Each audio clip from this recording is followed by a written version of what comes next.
breath was light. And then I started to realize, well, awareness is light. And it was all this light that we have access to, that we are truly, and feeling that through the breath and allowing that was just being with God. It was being with our God self. If you missed this month's group satsang, they're held every first Sunday of every month. We'd love to see you there next time. You can drop your email on any of the web pages at wildsatsang.org at the bottom of any of those pages. And I'll promise I'll never spam you. It's literally just to get notifications about group satsang, one-on-ones. Everything's always free. No matter where you are in this spiritual journey, I promise this can be relevant for you. Even if you think you have a stupid question, I promise. If you ask the dumbest question you think you can ask, it will help somebody. In offering your questions and this dialogue, you are helping people. So we'd love to see you there. Again, the first Sunday of every month. Drop your email, link below. All my love. Hey guys. Hello. What's up, Ash? How you doing, Chris? Good to see you. Great seeing you. Awesome. We're just gonna This wait. is so sweet. Yeah, this is really nice. I really enjoy meeting with everybody. Hey, Jeff. Unmute. Hi, how you doing? Face to face. Yeah, finally, huh? Uh-huh. Johan, good to see you again, man. I just got, are you here? I mean, can I speak? Can I say something? Yeah, say whatever you want. Yeah, this is an open dialogue. Uh, This is really a two-way communication. This is not me just saying a bunch of shit. all right. Well, first of all, it's really nice to see you face to face and finally meet you like this, although it's, not really meeting you, but it's close enough. And I just got done with 4 weeks of Colette, sort of a little course she did, and it was very well done. I was impressed. I didn't think I particularly needed to do it. You know what I mean? But she really did a good job at it, and had these lessons afterwards, and it was pretty good stuff. I got to say, same Did stuff basically. You're saying for the most part. You know what I mean? did you How pop? come you haven't had a? Did I what? Oh, Pop. did I pop into the? When you say that, you mean pop into the greater reality? Did the bubble of selfhood burst? Oh, no, no, but it's getting closer all the time. That's all I can say. I know that we should be getting this, um, at some point or quicker or whatever. It's here. It's already here. Basically, it's already right there, right here. And what's is inhibiting us from tapping into it? Especially I listen to all your videos. You know what I mean? So no, no, I haven't gotten to that place yet, but it's just getting closer and closer. That's all I can say. I looked at your last little a short. You did a short about one. This is basically it. You know what I mean? And it is basically it. But it's just I haven't gotten there yet. You know, Well, I inexplicably. do want to say for everybody here, that is the point here. I'm not trying to give you any knowledge. Knowledge is, although it can make us feel better, it can soothe our suffering. It's not what this is for. Satsang is to burst. Satsang is to pop. The energy is here for it. As I look around, there are some self-realized folks in this room with us here. And so I do want to say Mm. that the energy here is here for it. So if anybody is willing to be open enough to dispel their analytical mind enough, the energy is here to completely dispel the illusion once and for all. That's the only reason these meetings are held. It's not to boost any ego here, certainly. I hope that's clear. And I'm not here to give anybody any sort of spiritual knowledge. Knowledge is fun. We can have a lot of fun with knowledge, but enlightenment is energetic. It's not on the plane of knowledge. I agree. So if anybody's really willing to truly dispel the ego, the self-identity, the energy's here for it. I want to let you know that in the next hour, as we approach these principles, the energy is here to really pop. And I'm being Okay. serious. It's not, although Well, this, that's why I thought these group meetings are so important, because it's a coagulation of energies, which is different than individually apprehending this stuff, and it's more powerful, and it's something that is unique in that sense. And I was so curious to see how that would play out, in a group setting, and not only that, but then when we connect and we come together in a group like this, our powers are magnified, and I think we probably uh, affect the collective conscious unconscious in a more dramatic way because of the groupness of this type of thing. You know what I'm saying? In a way, I, does that I, make any th I sense? think you're absolutely right. There was a time in my experience where I got really into the books The Law of One by Ra, Mm-hmm. and they basically say that, and it seems to be true, that uh, as one person looks, it's powerful and potent, but as two people look, the power there, the vibration there is not doubled. It's a multiplier effect. It Mm-hmm. and that truly does seem to be what this is. It's an exponential. Yeah, So with that's what all I of us always looking felt. together, there is an exponential pointed looking, and the energy is here for that. And so, Yeah. thank you all for joining. I really appreciate you guys logging on again.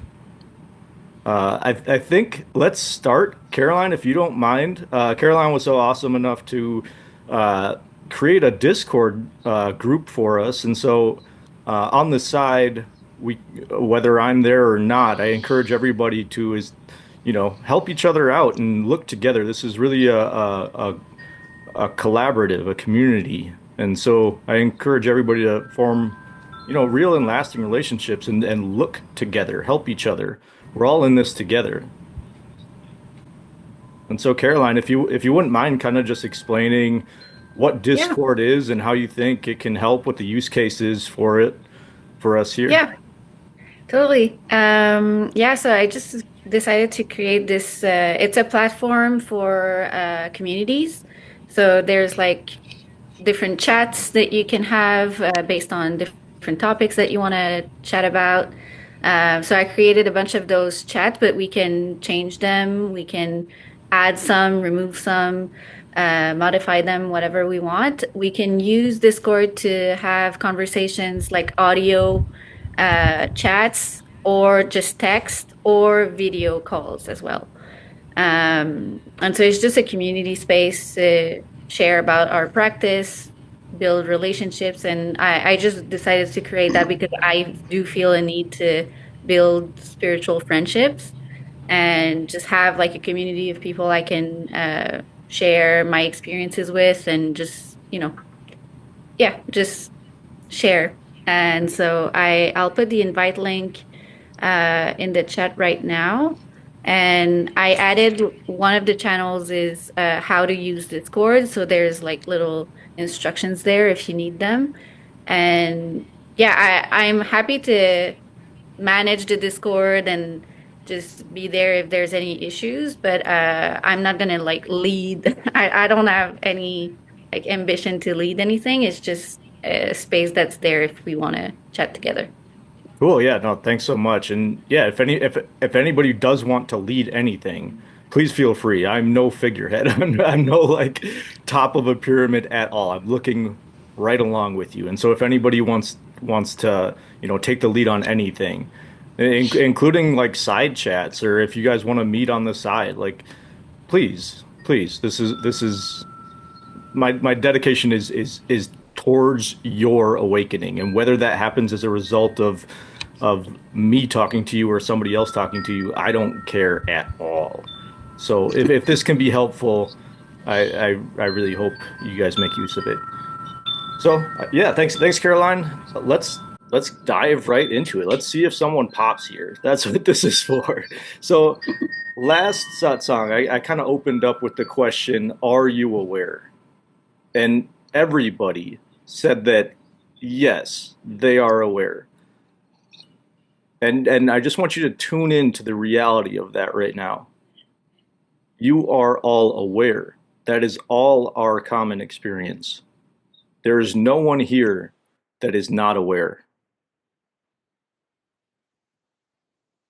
And so on this satsang, I'd like to start with the question, what is your relationship to this awareness?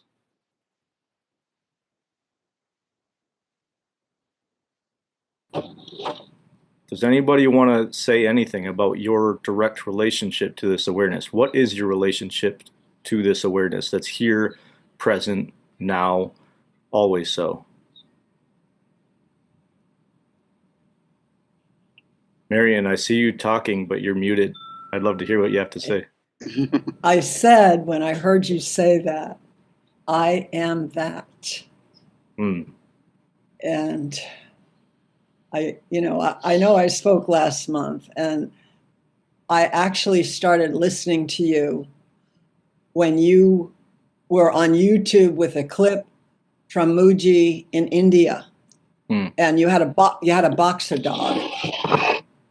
And I could relate to the boxer dog because I had one in my life. But the beautiful thing about becoming aware of being conscious, one, is it eliminates so much of the journey of spirituality, regardless of the background. And I get excited easily, but I'm just so grateful that you opened the platform. And once again, there's no competition. So whether it's Muji or Gangaji, it just so happens that I'm familiar with those beings that are, pointing in the direction, and on a beautiful scale of what's going on in the world. There is nothing I feel that I can give rather than be conscious for the rest of my earthly journey with all of it, Beautiful. So. Yeah, you said I am awareness. And that's exactly right. There is no relationship to awareness. None of you have a relationship to or with awareness. You are awareness. There's an assumption often that goes unchecked that I have awareness or I have consciousness. None of you have awareness. None of you have consciousness. You are awareness. You are consciousness. This is an essential reframing of who and what you are. If you can see that your direct experience, you're going to cut through a lot of BS. You're going to cut through a lot of unnecessary emotional baggage and seeking and side quests along this spiritual journey. This journey doesn't need to be very long. That's why it's called the direct path. This is awareness is turning back on itself to realize itself. That's what we're doing here. That's all I'm encouraging. And as awareness, go ahead. It's like when you're assuming that you are awareness at the beginning, and it's easier to keep in mind. And just sometimes when you're lost in thought, you say, "Oh, I just forgot that I am awareness." But when you're assuming that you are that at the beginning, it's easier than just said, "Oh, I'm not awareness," and sometimes I am, and sometimes I'm not. Perfect. Beautiful. Yes. You're always awareness, whether or not you think you are. Being conscious that you are awareness or awareness turning back on itself is meditation. And meditation isn't reserved for the couch. It isn't reserved for the cushion. It's all day, every day. If you can bring this into your daily life, constantly, or as often as feels relevant, remind yourself, what is my relationship to this awareness? Am I aware? And in that, you return to the essential light that knows all, the light of knowing. That is your essential nature. And if you can realize that energetically, you'll join what is. That is non-duality. Awareness is already non-dual. I say that because is there anything in your awareness that is apart from your awareness? Can anybody point out anything in their awareness that is distinct or separate from their awareness?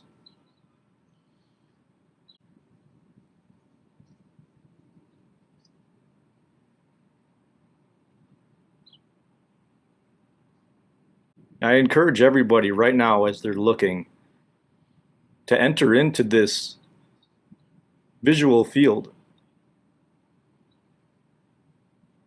I mean, truly enter into this visual field. Right now, we're exploring the visual sense gate. As you enter into the visual field, notice,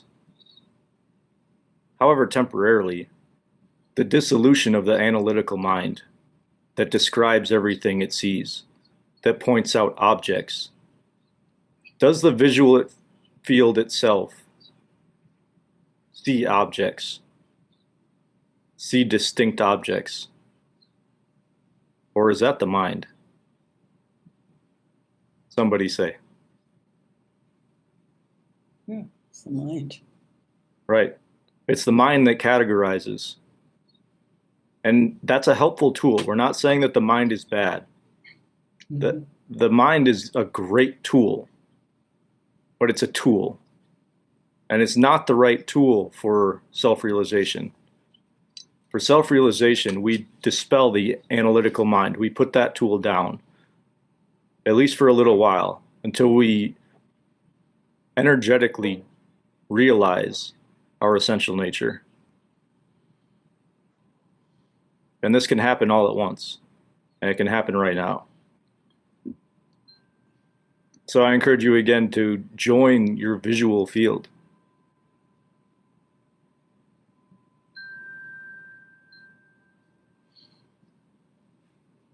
What's here?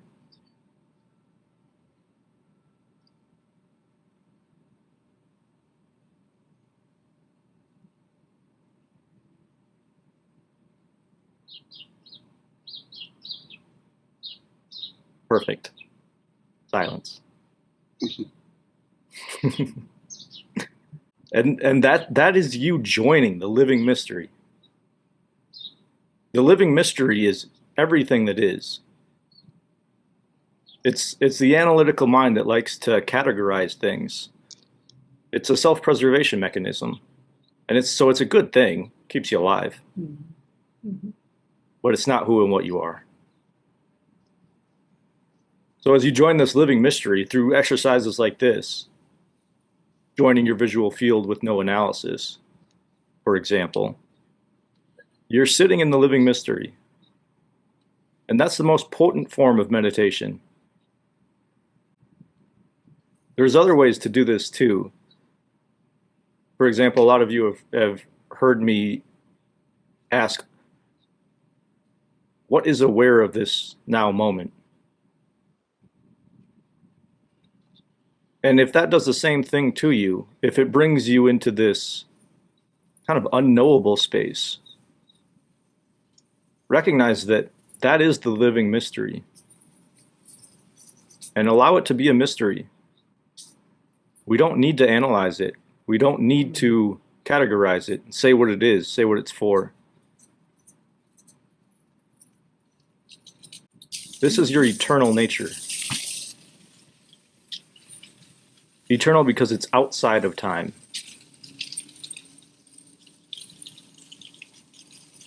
Eternal can sound like a grand concept, but it isn't. If we explore time, for example, now, was there ever a beginning to now? Who can point out a beginning to now? When did now start?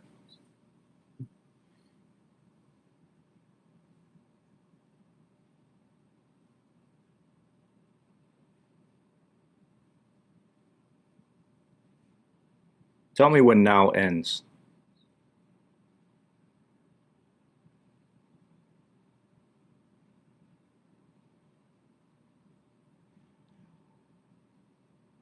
There was no beginning to now. There's no end to now. Thinking that there was a beginning and end to now is anxiety. It's why humans are so anxious. It's why humans are always grabbing at the now to keep some element of it for the future.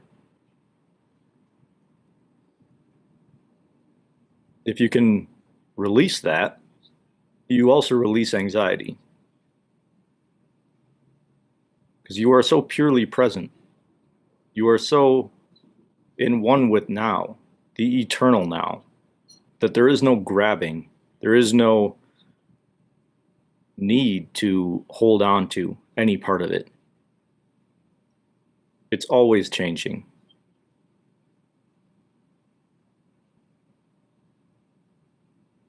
What element doesn't change?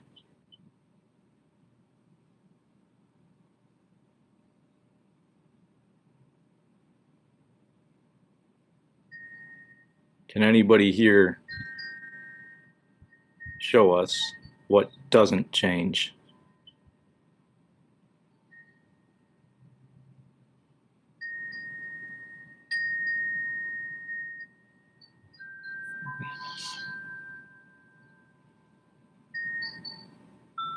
Awareness.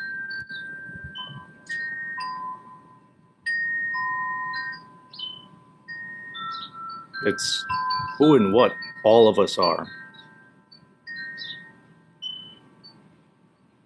It's the only element of now that will always be.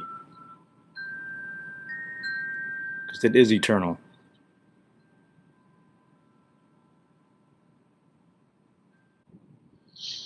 I'd like to open it up if anybody has any questions or any way of looking at this or anything that arose for them during this way of looking. Please feel free to voice it, whatever comes. You said it. There was a way I remember that someone said, and it just opened me up. It was, what is real forever. And what is true without beginning and without end or eternally. And so when you look at yourself and say, well, what is it that's true about me eternally? Certainly not the body, not the thoughts or feelings, but it is this lucid, pure awareness that's always here waiting. And you said something that was beautiful. You said it's not about waking up individually. It's that realization that consciousness is realizing itself through you. And you are not a person. None of us are persons. So just sitting with that and breathing with it. I suppose my way of truly getting in touch with this realization is through the breath and through the bodily sensations, because that for me is real right now, as opposed to the thoughts or feelings. And so I thank you for saying it in a way that kind of exploded it inside of me, just like who I don't remember who said to me, what is real forever. It may have been you, Chris, but it could have been anyone. So I know for me, that sense of realization came through the body and the breath. Beautiful.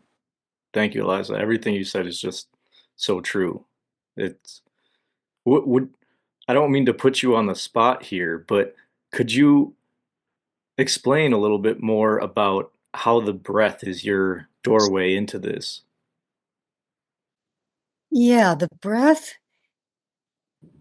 Well, it's interesting. I wrote about it because when I was quite young, 11 years old, I was riding, horseback riding, and my horse fell, and I was thrown over its head, and it landed on my chest. And all the breath went away all at once. And I was alone. It was a stupid thing I did to ride alone. And luckily, this beautiful woman and her friend came along, and she got with me, and she said to me, "You're not breathing, and your lungs have been flattened. And if you don't breathe soon, you're going to die." And I remember that feeling of, oh my God. And I went into a place of probably, how would I explain it now? Then I just explained it that I wasn't there. I felt myself to be the sky. I felt myself to be not myself. I wasn't there. And she made me breathe. And my first breath was like this huge pop when my lungs finally opened up, because she made me take a breath, and it was almost impossible. And there was this huge pop, my lungs came back, and suddenly I realized what the breath was in a very non-thinking way, because I was about to die without it. And yet, in that place of so-called dying, I felt this sense of expansion and openness. And of course, I couldn't even explain it then. I was too young. So she took me back on this horse, and I remember feeling, wow, what just happened? You know, it was quite amazing. So in later years, when I started to want to be with, actually, my first teachers were ascended masters, because I asked for that, but it was long ago. And Yogananda talked about awakening as something that would take you maybe thousands of years. I mean, it was so different back in the 70s. So I remember thinking, oh my God, so this may take another 1,000 years. So I just, get used to it. So he presented the Kriya breath. And for years, we did the Kriya breath and sat in meditation in the morning and meditation at night. And so for me, being with you and a few others who say, oh, it can happen right now. And then, of course, it happened for me. But I can't say that it happened in that way, that explosive way that many people talk about. It was more little by little. And then there were a few times where I had mystical experiences. And those were just, just head on, just opened up totally. And I wasn't there, and there was just light. And that was wonderful. But I came back to this being and this body. And so, so the breath became my way of totally grounding in the present moment. Because then one of my teachers was Jeshua, was Jesus. And he said, the breath is holy. And be with the breath, and you'll find you'll just be with your real true self. And little by little, just realizing that. So I did a lot of different breaths as I became a yoga teacher. And some of them were the typical ones, but it was the ones, he gave a breath called love's breath. And Rumi made a statement.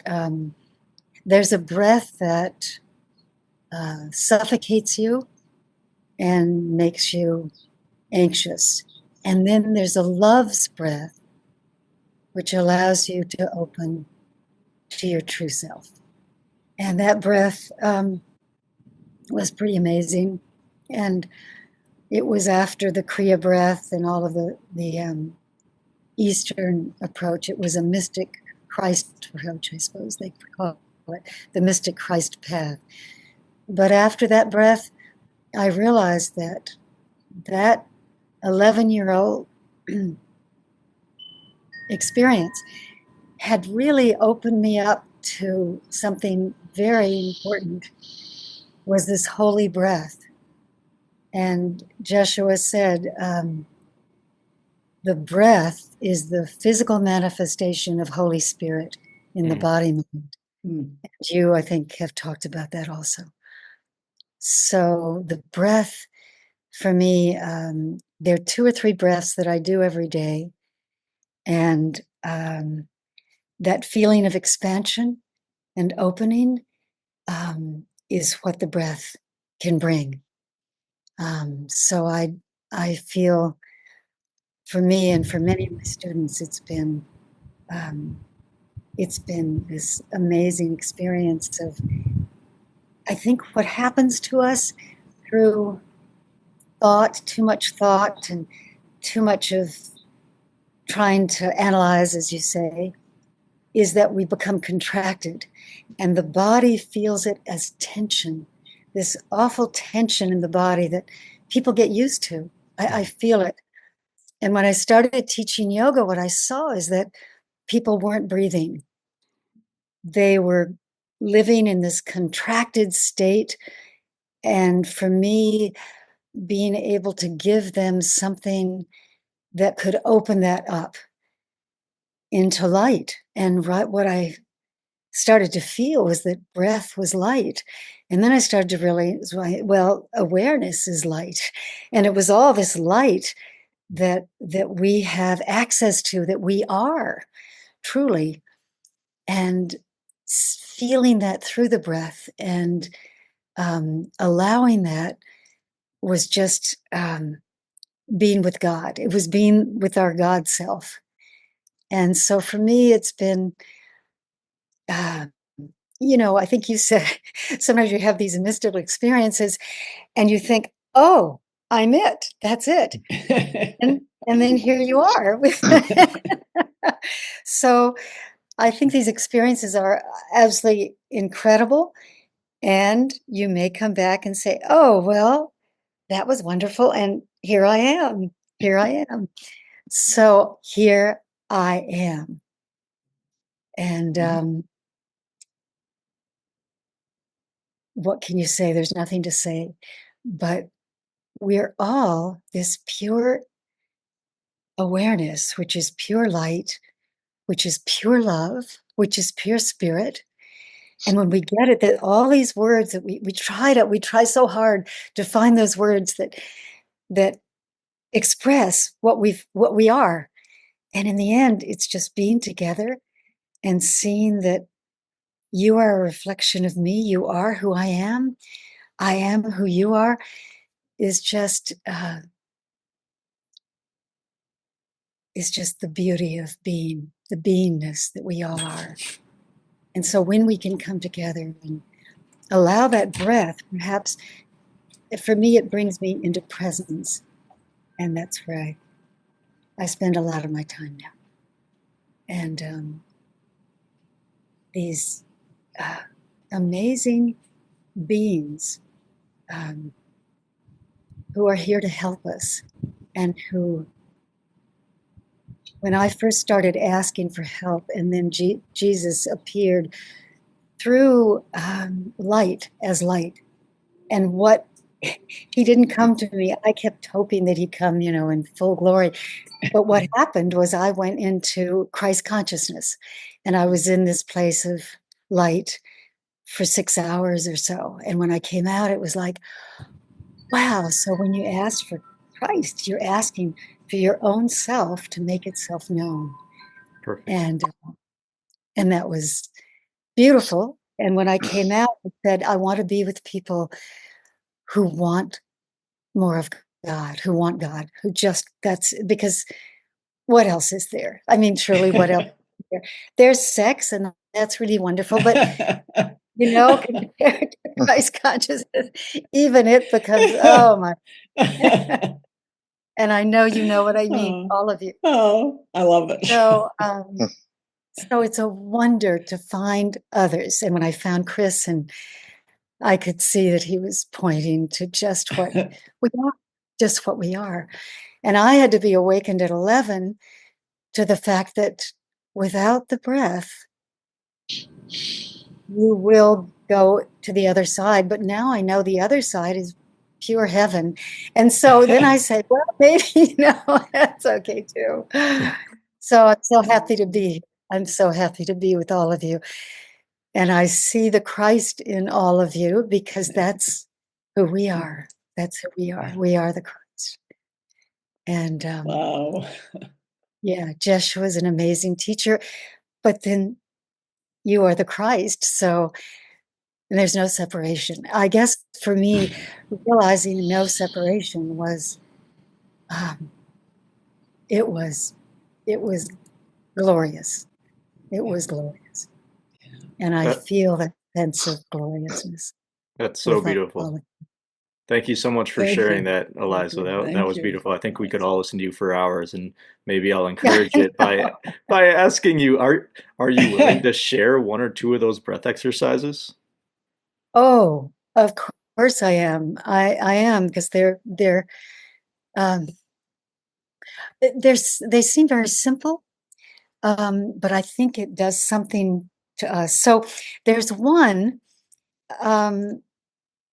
and I think it's called the Temo breath, and the Buddhists got it from the yogis, and they, what they do with it. So first of all, you just have to shake and get free of any feelings that this is serious. Okay, and just kind of shake around, and make some sounds. In my yoga classes, there's a lot of sounds because sound releases a lot of, tension. So then we'll all take a deep breath together, and then make an sound. So this breath is, you take an inhale through the nose and you hold it. Then take another inhale through the nose and hold it. And then you take 3 inhales in succession and then hold it. And you hold it for maybe 5 or 6 counts to when you need to exhale. And then you exhale through the mouth so you can And we just do 3 cycles of that. So again, shake it off. And then take a deep breath all together.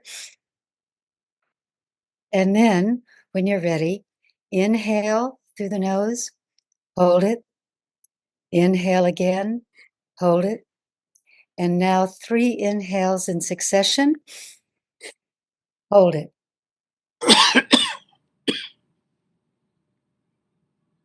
And then when you're ready to exhale, exhale through the mouth.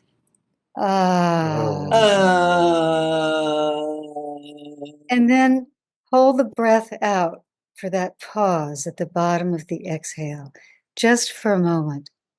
And then when you're ready, again, through the nose, inhale, hold it, inhale again, hold it, and then 3 inhales in succession.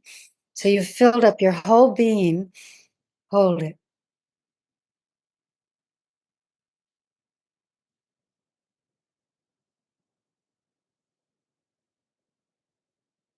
And when you're ready to exhale, exhale through the mouth and just and that pause at the end of the exhale. And then when you're ready, through the nose, inhale, hold it, inhale, hold it. 3 inhales in succession, and hold it. Feel that the breath is pure light. So as you're holding it, it's getting into every cell of your being. Feel that sense of it. 80 trillion cells, it's filling up. And when you're ready in the exhale to let go, to the mouth, just letting go. Is that the third one? Did we do 3? Yes. So that feeling of expansion and realizing that the breath is pure light and you have 80 trillion cells, so you feel that it enters your whole being. So thank you. If you found this video helpful, please consider liking, subscribing, and sharing. Thank you. All my love.